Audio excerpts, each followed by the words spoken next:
अगर आपने EWS का फॉर्म भरते समय एक भी गलती कर दी तो आपका फॉर्म रिजेक्ट हो सकता है। आपने जो इस फॉर्म को भरने में मेहनत की है वो मेहनत बेकार जा सकती है। इसलिए EWS को फॉर्म को बड़ी सावधानी पूर्वक भरें। तो आज मैं आपको इस वीडियो के माध्यम से बताने वाला हूं कि EWS का फॉर्म ऑफलाइन कैसे भरेगा और उसमें कौन कौन से डॉक्यूमेंट्स लगेंगे, और इसमें मैं आपको ग्रामीण और शहरी दोनों प्रकार की जानकारी बताने वाला हूं। तो सबसे पहले हम ऑफलाइन फॉर्म भरने की प्रक्रिया के बारे में बात कर लेते हैं, देन उसके बाद हम डॉक्यूमेंट्स की बात करते हैं। और यह ऑफलाइन फॉर्म शहरी और ग्रामीण दोनों के लिए उपयोगी होने वाला है। तो इसमें सबसे पहले दिख रहा होगा आपको सेवा में। तो सेवा में आपको तहसील का नाम लिखना है, जैसे कि SDM कार्यालय रूपवास या फिर कोई भी हो, नदबई वगैरह यहाँ की भी हो, वो लिखना है। देन उसके बाद इसमें आवेदक का आधार नंबर मिलना है।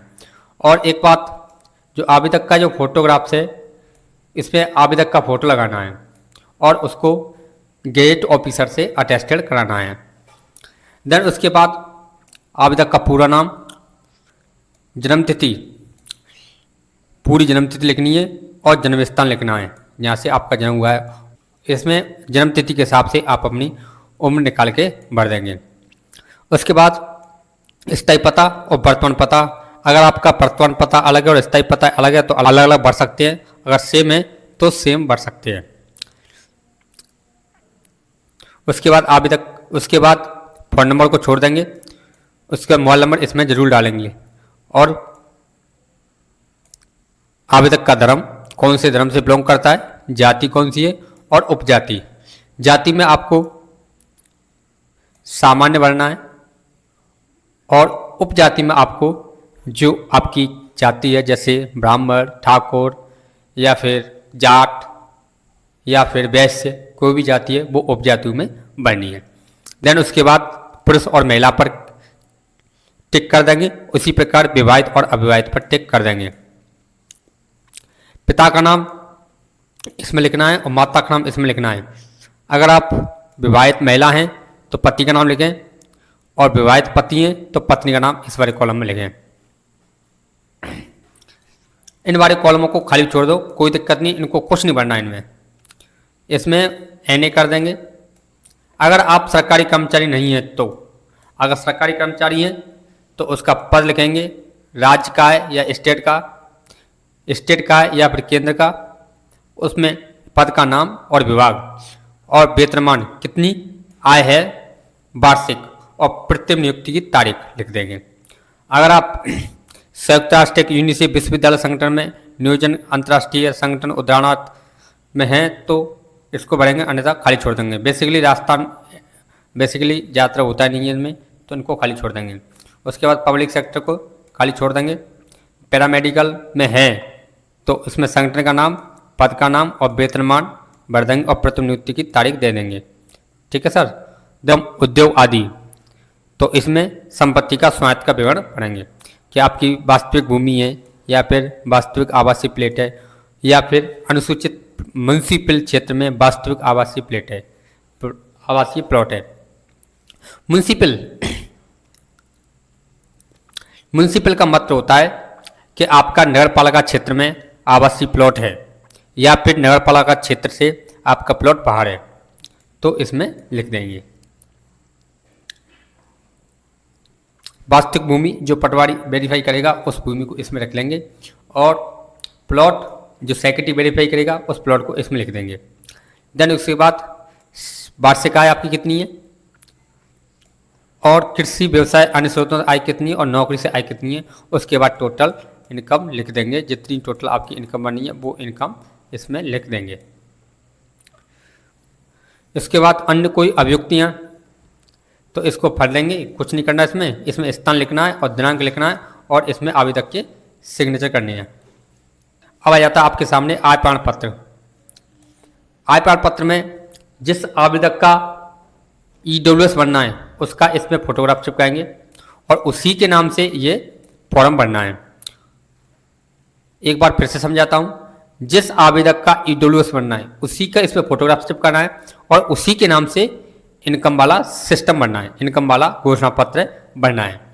तो प्रार्थी का नाम लिख देंगे इसमें, प्रार्थी के पिता का नाम लिख देंगे, निवास स्थान, स्थायी पता सेम है तो सेम कर देंगे, अलग अलग है तो अलग अलग बढ़ाएंगे, शहर, तहसील कौन सी है, जिला बढ़ेंगे उसमें, और जन्म दिनांक कौन सी जन्म दिनांक है, जन्म स्थान और उम्र भर देंगे जन्म तिथि के अनुसार।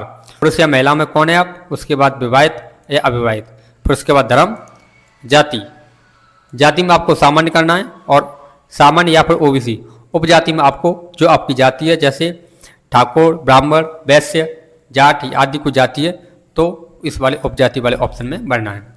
क्या आपका परिवार राष्ट्रीय मूल्यवासी है, हाँ जी बिल्कुल सर। क्या आप आय करदाता है, नहीं, इसमें तो नहीं लिखना है, अगर हाँ लिखेंगे तो आपका ईडब्ल्यूएस नहीं बनेगा।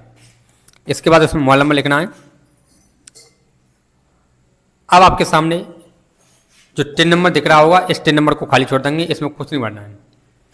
अब आपके सामने सदस्य के नाम, उम्र, मुखिया संबंधित, पैन कार्ड नंबर, आय की प्रकृति, वार्षिक आय और अन्य विवरण भरना है।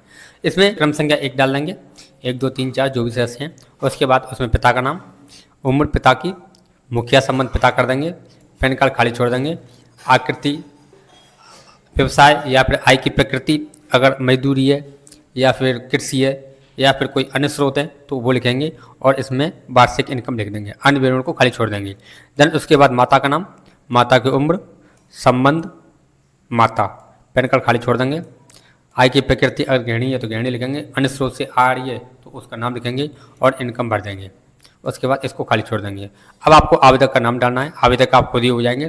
देन उसके बाद उसकी उम्र, मुखिया संबंध स्वयं लिख देंगे, पैन कार्ड खाली छोड़ देंगे, आय की प्रकृति नील कर देंगे, छात्र, बेरोजगार जो भी हो वो लिख देंगे, वार्षिक आय नील कर देंगे और अन्य विवरण भर देंगे। इसमें आप खुद के नाम से ही भर सकते हैं, अगर आप विवाहित हैं तो खुद का नाम भर देंगे, खुद का नाम, पत्नी का नाम और बच्चों का नाम लिख देंगे। तो इसमें स्वयं कर देंगे मुखिया संबंधित और पत्नी वगैरह वो इसी प्रकार लिख देंगे। फिर उसके बाद आय वित्तीय वर्ष, आप कौन सी वर्ष में आपकी इनकम है, 2025-26 में या फिर 24-25 में वो लिखेंगे और अंकों में जो वार्षिक आय वो अंकों में लिख देंगे। देन उसके बाद उसी वार्षिक आय को शब्दों में लिख देंगे, उसको स्थान और दिनांक लिख देंगे और आवेदक को हस्ताक्षर घोषणाकर्ता के साइन कर देंगे और उसमें आवेदक का नाम लिख देंगे। उसके बाद 2 उत्तरदायियों से आपको इसको अटेस्ट कराना है, गैजेट ऑफिसर या फिर कोई डॉक्टर, लेक्चरर, कोई अधिकारी लेवल की पोस्ट है तो वह उस उत्तरदायी से आपको मोहर सहित अटेस्टर कराना है। उसके बाद सेकंड इसको भी अटेस्टर कराना है गैजेटेड ऑफिसर से। उन्हें बेसिकली इस वाले कॉलम को गैजेट ऑफिसर खुद अपने हाथों से भरता है, लेकिन आप फिर भी अपने हाथ से भरना चाहते हैं तो इसमें आप मैं यानी जो गैजेट ऑफिसर है उसका नाम लिखना है, उसके पिता का नाम लिखना है, निवासी कौन सा पद है वो पद लिखेंगे और किस विभाग में है वो लिख देंगे। तीसरी आवेदक का नाम लिखेंगे, इसमें आप जो आवेदक हैं उसका नाम लिखेंगे, को व्यक्तिगत रूप से जानता हूँ और इनकी वार्षिक आय की घोषणा सही है और इसको नोटरी पब्लिक से अटेस्टर करा लेंगे और आवेदन पत्र आपका तैयार हो गया है। इसके बाद आ जाता है आपका सेक्रेटरी वाला कॉलम। सेक्रेटरी वाले कॉलम में आपके सामने बेसिकली सेक्रेटरी इसको खुद भरता है, अगर नहीं भरता है सेक्रेटरी तो आप खुद से भरना चाहते हैं मैं आपको बता देता हूँ। जांच रिपोर्ट की ग्राम पंचायत नाम डालेंगे उसमें और पंचायत समिति भर देंगे, उसका दिनांक डाल देंगे, आवेदक का नाम, आवेदक के पिता का नाम, कौन सा ग्राम है, ग्राम पंचायत कौन सी है, तहसील कौन सी, जिला कौन सा है, ये भर देंगे और उसके बाद आगे बढ़ेंगे। उसमें इसी प्रकार आवेदक का नाम, पिता का नाम, ग्राम पंचायत, पंचायत समिति, कितने वर्ग गज का प्लॉट है। सेक्रेटरी का केवल एक ही कॉलम होता है कि आपको इसमें प्लॉट दर्ज करना है कि आपके पास कितने वर्ग गज का प्लॉट है। इसमें 100-200 जो वर्ग गज है वो उसमें प्लॉट लिख देंगे। यह है कि ग्राम पंचायत में मौका निरीक्षण सत्यापन आधार पर प्रार्थी के इसको भर देंगे और इसमें ग्राम विकास अधिकारी के सिग्नेचर करा लेंगे और इसमें अपनी ग्राम पंचायत लिख देंगे। अब आपके सामने पटवारी रिपोर्ट आ जाती है, उसमें पटवारी रिपोर्ट करेगा इस वाले कॉलम में। इसमें आवेदक का नाम, पिता का नाम, निवासी, जाति कौन सी है, उपजाति कौन सी है, स्वायत्त भूमि से एकड़ में कितनी ज़मीन आ रही है आपके पास और आपके पास कितने वर्ग गज का आवासीय प्लॉट है और राशन का नंबर डाल देंगे और पटवारी अधिकारी से इसको वेरीफाई करा लेंगे। तो ये हो गया ईडब्ल्यूएस का फॉर्म। इसके अलावा बहुत सारे तहसीलों में शपथ पत्र मांगते हैं, बहुत सारी तहसीलों में शपथ पत्र मांगते हैं, तो शपथ पत्र भी आपको प्रस्तुत करना होता है। बाकी वैसे बहुत सी जगह शपथ पत्र नहीं मांगते हैं, तो बगैर शपथ पत्र काम हो जाता है। वो कई जगह शपथ पत्र मांग लेते, तो शपथ पत्र का भी कॉलम मैं आपको बता देता हूँ।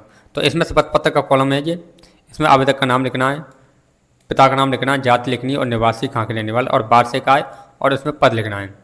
उसके बाद इसमें सिग्नेचर करा लेंगे और इसमें शपथ गिराता है सिग्नेचर करा लेंगे और 50 रुपये स्टाम्प पर इसको नोट करके आय संपत्ति का विवरण दे देंगे। तो इस तरह ईडब्ल्यूएस का फॉर्म भर के तैयार हो जाता है। आप अपनी नज़दीकी ई मित्र या फिर खुद की एसएसओ आईडी के माध्यम से आप इसको आवेदन कर सकते हैं।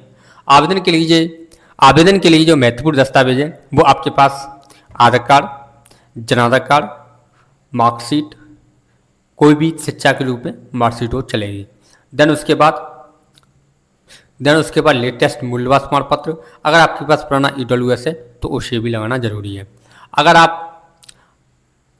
और आपको 10 साल पुराना वोटर आईडी कार्ड देना होगा, पिता का, माता का या खुद का। अगर आप विवाहित हैं तो आपको विवाह पंजीकरण लगाना बहुत ज़रूरी है। साथ ही आपको जाति के रूप में एक नकल प्रस्तुत करनी होगी। इनके अलावा आपको कोई भी डॉक्यूमेंट्स नहीं लगाना है। इन डॉक्यूमेंट्स से आसानी से आपका ईडब्ल्यूएस प्रमाण पत्र बन जाएगा।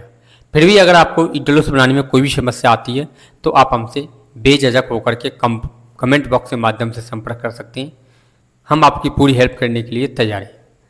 मिलते हैं अगली वीडियो में।